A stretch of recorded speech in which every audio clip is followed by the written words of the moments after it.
கொஞ்சம் பிரயோஜனமாச்சு இருக்கும்ல. கேஸ் சிலிண்டருக்கு மானியமா 100 ரூபாய் தருவேன்னு சொன்னீங்களே, என்ன ஆச்சு? கரும்புக்கு ஆதார விலையா 4000 ரூபாய் தருவேன்னு சொன்னீங்களே, என்ன ஆச்சு? ரேஷன்ல சர்க்கரை 1 கிலோ எக்ஸ்ட்ரா தருவேன்னு சொன்னீங்களே, என்னாச்சு? ரேஷன்ல உளுந்த பருப்பு கொடுத்தான்னு சொன்னீங்களே, என்னாச்சு? நானும் எத்தனை வாட்டி ரிப்பீட் பண்றதுன்னு எனக்கு தெரியல. நீட்டை ரத்து செய்வோம்னு சொன்னீங்களே, என்னாச்சு? எதெல்லாம் அவரால் செய்ய முடியாதோ அதையெல்லாம் பொய் வாக்குறுதிகளா கொடுத்து ஏமாத்துறதுதான் எங்களுடைய வேலையே. இப்ப அடுத்த செட்டப் இந்த பொய் வாக்குறுதிகளை ரெடி பண்ணிட்டாரு. அதனால அவரை மாதிரி நாங்க பொய் வாக்குறுதிகள்லாம் கொடுக்க மாட்டோம்.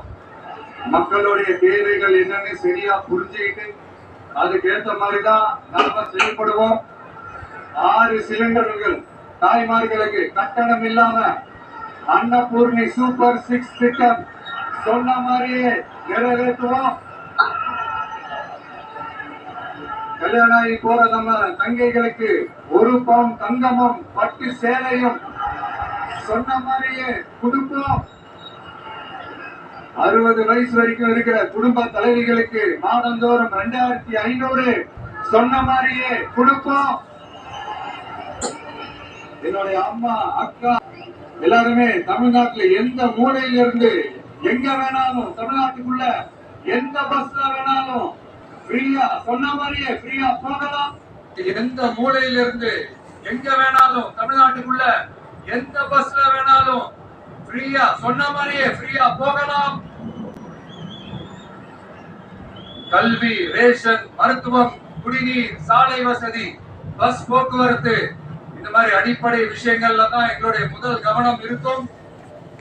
நான் ஏற்கனவே சொன்னது மாதிரி நிறைய கவர்மெண்ட் ஸ்கூல்ல இந்த டாய்லெட் வசதிகள்லாம் சரியா இல்ல, அதை சரிப்படுத்தணும்னு சொன்னோம். உடனே இதெல்லாம் ஒரு பெரிய விஷயமா அப்படின்னு சில அறிவாளிகள் கேட்டாங்க. அந்த அடிப்படை வசதிகள் இல்லாததுனாலதான் ஒரு 12th ஸ்டாண்டர்ட் படிக்கிற பொண்ணு ஒரு அவசரத்துக்கு ஒரு காட்டு பக்கம் ஒதுங்கினாங்க. என்னாச்சு? இந்த உலகத்தை விட்டே போயிட்டாங்க. அதுக்கு என்ன காரணம்? இந்த மாதிரி அடிப்படை வசதிகள் இல்லாததான் காரணம்.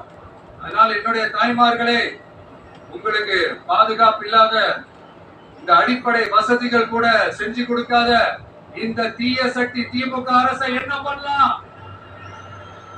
தூக்கி வீசி அறிவோமா?